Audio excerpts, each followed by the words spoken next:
Hey everyone, welcome back to the channel. In today's video we're going to be going over a team that I started using the last 2.5 sets for Saturday.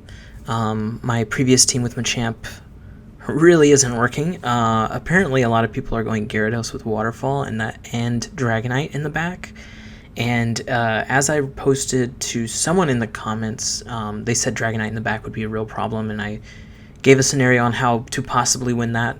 But it's actually just taking too many resources. Like, you can double shield and rock slide to beat. If you land the first rock slide on Dragonite, you can double shield and beat it. But I'm using too many shields in that situation, so I decided to switch up my team. We're using Rhyperior, Togekiss, and Dragonite. To pretty good success. We got 2 wins in the half set that I switched. So 2 out of 2 on that one. Then we got a 5-0 and then a 3-2. So I'm going to go over the 5-0 right now. If you haven't, definitely subscribe to the channel, like, and comment as well. Let's go ahead and get into the video. Alright, first person up. So, yeah, the meta's just changing almost every day. I can almost guarantee you Machamp is going to be back in the meta in the next 2 days. So I'll be definitely switching back to that Machamp comp in 2 days. So let's say Monday. But as for now, we're going to try out Rhydon. Here we go. They switch out and we come in with Togekiss here. So one thing to note is I'm really trying out both Togekiss and Dragonite as safe swaps. I gotta say, we really should be going into Dragonite almost all the time because Togekiss can just get hard countered by Metagross, and most teams are going to have Metagross. It's really interesting though, that Metagross percentage that first day, I got 29 out of 30 games Metagross, but in the second day, or I don't know what day we're on here, but today I probably only got about 55, no, maybe 60-65% Metagross, so maybe 20 games. So that's interesting to see. People are moving a little bit away from Metagross. I have seen a lot more Magnezone, so that's something to look at. And then we saw a absolute ton of Waterfall Gyarados. So Waterfall Gyarados not going to do too great against Dragonite here. I'll get back into the gameplay. I just wanted to note that. But yeah, Dragonite's going to be really good. We're going to just shield the first thing because he's going to have to do a last second Outrage just to grasp at straws here. He's never going to get to another move. There you go. Because if he baits the Crunch, yeah, he could probably get to another Crunch, but the problem is a Crunch isn't going to KO Dragonite, especially since we resist those Waterfalls. So second game here, pretty interesting lead. Yeah, it's good for us, but we also have to be worried about and another Waterfall Gyarados. And I came into Dragonite here. I really took a second to think. I probably should have come in with Togekiss because you know he's coming back in. Well, Togekiss is rough though. Okay, that's what I was thinking. Waterfall is really rough for Togekiss because you could lose that matchup if he decides to just like shield, I believe. And Dragonite's resisting, right? So we'll do that. And then I'm just going to go for the Hurricane for damage here. One weird thing about Rhyperior into Metagross is that Metagross with an energy advantage is going to be scary because if that Meteor Mash hits you, you're going to be KO'd on Rhyperior. So we're going to let this come off here. We just want the energy to come through. We're probably going to have to shield on Rhyperior, but we're going to also try to farm down. I'm sure he'll switch into whatever he has in the back. If it's Swampert, if it's we're definitely shielding. So he's staying in here. He could have just, or she could have just stayed in because they wanted to get the Meteor Mash off. Yeah, Dragonite eats this. That sucks for us. But we're going to be able to come in with Togekiss here, which is fine. We're probably not, we're not shielding anything because we don't have any shields. But we're definitely not throwing a move, even though we didn't get one. And they were definitely trying to get to a Hurricane. Now I'm just throwing this move just to throw it. They have a shield. Maybe I get the boost. If I get the boost, maybe I can KO with Togekiss. But he has to throw a move here anyways. He's going to get too low, I believe. Yeah.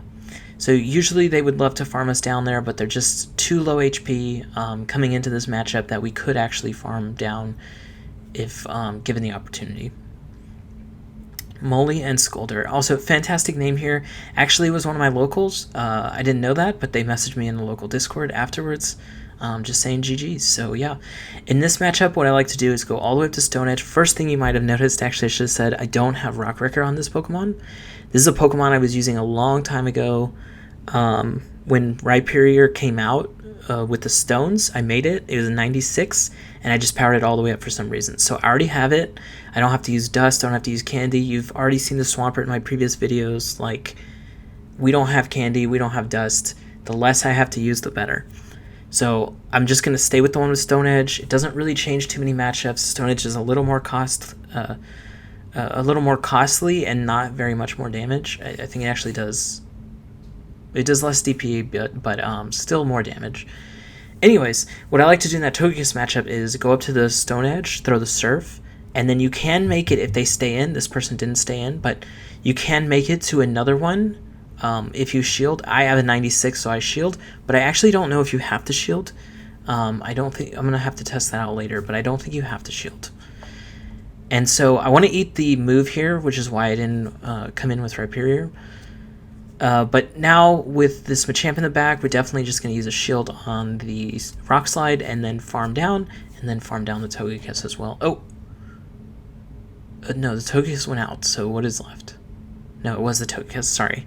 I have all these like random stories. I should really be paying attention more to the games. Alright, Super Saiyan Judo.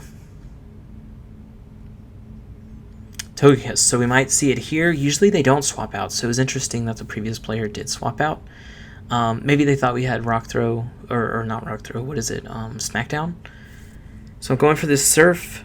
They almost always shield. In fact, I haven't had a person who hasn't shielded. And, yeah, look how much HP we have. I don't know if Flamethrower, Aerial Ace, or Ancient Power actually KOs from there, because we resist all of them. But I'm just not going to risk it. Look how low I got anyways. And I want to get this shield here. If I go 1 shield to 2 shields, that's fine. If they don't shield, they get KO'd. And then as soon as he came in with Machamp, I decided to safe swap to Dragonite so he couldn't farm, since Dragonite and Togekiss take out the Machamp anyways. And I'm just going to be able to farm it down here. I think I'm just going to take this. So if it is Metagross in the back, I want the 1 shield for Togekiss, because I think I'm still going to be able to do a lot of damage. Although they have 1 shield as well, so we're kind of hoping that it's Swampert. But I actually think it was Excadrill. What did we just see? Was it Dragon? No, Steel and Ground. So we're actually going to make it to this next Dragon Claw because the Mud Slaps are going to be resisted. And yeah, we're doing a lot of chip damage here. And what I'm trying to do here is, I know that it has Rock Slide, so I don't want to use the shield right away, so I'm going to come in with Togekiss and then try to throw in Rhyperior to catch a move, but our opponent actually never throws a move there, which is interesting. Alright, last game. We're 4-0 at this point. This is my 5-0, like I said. We went 10-2 with this team so far, and then I ran out of games after losing a ton of rating using that Machamp line. So the meta's shifting every 2 days. Make sure you stay with it, because if you try to use old lines, you're going to get busted up. So I knew that it had a rock move, Conkeldurr, which is Stone Edge. Actually, I'll talk about Conkeldurr after this game. I don't want to get too much into it. But yeah, we have to shield once at least. I'm going to be able to throw this Flamethrower here at Magnezone. And he's definitely going to have to shield it. Because it would take it out if it doesn't. Actually, it's close. I don't know if it takes it out, but it would have been really close. Magnezone is pretty frail. But yeah, no stab on that Flamethrower. I actually want to say that it would take it out, but we'll see. Or, well, we won't see, but I probably don't shield anything here. Wild Charge is double resisted, and then Mirror Shot is super effective. It just doesn't do a lot of damage. And he comes in with the Guard Chomp. We're going to be throwing the Surfs here. The DPE on Surf and Rock Wrecker is actually really close, so you might as well just go Surf. And then the DPE Surf, I believe, is more than Stone Edge because of the resistance that Garchomp has to Rock type. So we still have the Togekiss in the back, so this game's really over. Or do we have Togekiss? No, we have Dragonite, which is also super effective either way. So yeah, those are some good games. A couple bad leads in there, but just showing you that you can come back with this safe swap to Dragonite. Like I said, there were a few games where I safe swapped into Togekiss. Sometimes they work out, but usually they don't, because Togekiss is not the safest swap in the world. So what I was going to say about Conkeldurr, a lot of people were asking me why I wasn't using Conkeldurr over Machamp. It's the same exact reason why I was using Rhyperior, not Rhyperior, sorry, Machamp. Wait, what am I saying? Yeah, Rhyperior. Yeah, I'm sorry. The same reason I was using Rhyperior with Stone Edge instead of Rock Wrecker. It was something I already had when I raided a ton. So I already had 100% Machamp that was already all the way leveled up and double moved. I don't even know why I did that, but in the past, that's something I did. And, yeah, Conkeldurr may be better, but you know what? Machamp's been doing me great. So use what you have. I don't even have enough candy to make one. I don't even have 100% timber either, so even if I wanted to, I probably wouldn't use it unless I had 100%, or at least a 96 with 15 attack and 15 defense, right? So that's going to be it for this video. Definitely, I'll probably be using this team tomorrow at least, and maybe I'll try it for a set on Monday, and then if things don't go well, I'm going to switch back to the Machamp comp, because I do think that on Monday, the meta will move back to where it was pretty much day one, with a little bit of spice sprinkled in. So thank you all for listening and watching, and I'll see you in the next one.